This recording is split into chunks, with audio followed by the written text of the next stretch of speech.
So here's a function with 4 arguments, a, b, c, and d. So a has no default value.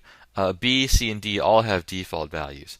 And so when you define a function, you to both specify the names of the arguments and whether or not any of the arguments have default values. So null is a common argument, common value to assign to an argument, which can mean a variety of things, but it usually means that there's nothing there. So one of the key features of the R language is what's called lazy evaluation. So lazy evaluation is a common model in a variety of programming languages. And the way that it works is that all the arguments to a function are only evaluated as they're needed. And so, for example, if you take a look at this function over here, you can see it takes 2 arguments, a and b. But the body of the argument only does one thing. It takes a and it squares it and then returns it. Now recall that in a function, the return value is whatever the last expression is that's evaluated. So there's only one expression in this function, so that's the last expression. And so it's the return value. So if I say f of 2, what happens? Well, in R, what happens is you get 4 because 2 squared is 4. Now you might be wondering, well, what happens to b? When I call f, I never specify what the value of b is, and furthermore, b doesn't have a default value. And so what happens? Well, what happens is nothing happens because the function f doesn't actually use b, and so the argument is never evaluated. And so because it's never evaluated, there's really no error. There's nothing that's going wrong here. Now you might say that, of course, well, the function f is kind of poorly defined, so why would you give an argument where that's never actually evaluated? And that's a reasonable objection. But in this case, the function will operate correctly because the value of 2 is positionally matched to the argument a, which is then squared. Here's another example of a function that's only slightly more complicated than the previous one. So this is another function that takes arguments a and b, but now what the function does is it prints out a and it prints out b. And so when I call f of 45, look what happens. I get an error that says in print b, argument b is missing. So here, what happened is that it printed out 45 because 45 was matched to the argument a. And so there was no error up until the first line of the function. There was no error occurring.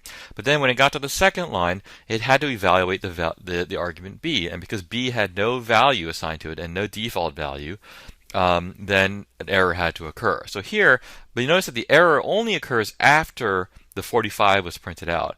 And so the lazy evaluation implies that because the argument is only evaluated when it's needed, everything else that comes before it, if that's valid, then it will execute until it hits the part which causes an error.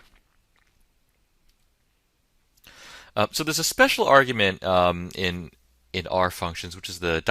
argument, and it's used to indicate a variable number of arguments that can sometimes be passed on to other functions. So the 3 dots are often used when extending another function, and you don't want to copy the entire argument list of the original function. So for example, you might want to extend the plot function, and just to have a little bit of a tweak or to change some of the defaults, for example. And so, for example, you might create a function that's called myPlot. And the myPlot will replicate some of the arguments of the original plot function, like x and y, but it's going to change the default type argument so that instead of creating circles for points, you want it to create lines. So you say type equal to L. But of course, the default plot function has many other arguments, and you want to leave them all to be the same. And so what you can do is you can pass ... and then that can be used to kind of absorb all of the other arguments in the plot function. And then what happens is I'll take the ... and then pass it down to the original plot function. And so all those original arguments can be preserved, and I don't have to retype or reconstruct all of those arguments in my extended function. There's another use of the ... argument, and it's for what are called generic functions, so that extra arguments can be passed in methods. So we'll talk a lot about more of this later when we talk about object-oriented programming. But the basic idea is that in R there can be special functions called generic functions which don't do anything, but what they do is they dispatch methods for different types of data. And so the ... is used very heavily in this type of setup. So lastly, the dot dot dot argument is necessary when the number of arguments that are passed to a function cannot be known in advance. So one good example of this usage is in the paste function. So the paste function, what it does is it concatenates a set of strings together to create one string or a vector of strings, and it can take a variable number of arguments. So there's no way for the function to know in advance how many arguments it's going to have to paste together, and so the first argument for paste is actually dot dot dot, and therefore you can take a number of different R objects that are character vectors and then paste them together using a separator and in which the case the default is the space. So there are other arguments to paste, which are sep and collapse, but they come after the dot dot dot argument. Another function that has dot dot dot as the first argument is cat, and what cat does, similar to paste, it pastes together a number of strings, but then it prints out the concatenated string either to a file or to the console.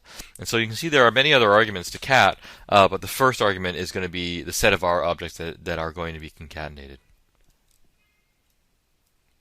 So the one catch with the dot dot dot argument is that any arguments that appear after the three dots on the argument list must be named explicitly, and furthermore cannot be partially matched. So you can't use positional matching or partial matching for arguments that come after the three dots. And this kind of makes sense because otherwise there's no way for R to know whether you're passing something to the dot dot dot or whether you're passing something to a different argument. So if I say in this first example here, if I try to paste together A and B, so A and B are going into the dot dot dot argument, and then I say sep equals colon, which means that I want to paste them together by separating them into with a colon. However, if I try to do partial matching with sep, what happens is that the partial matching gets ignored, and so when I say paste A, B, and then SE equal to colon, well, the SE is in another circumstance might be partially matched, but in the paste function it can't use partial matching, so it just ignores that and just assumes that colon is just another string to be pasted together, and so then you get the string A B colon. So just be careful when you're using functions that have dot dot dot as an argument, that any arguments that appear after the three dots have to be named explicitly and in full.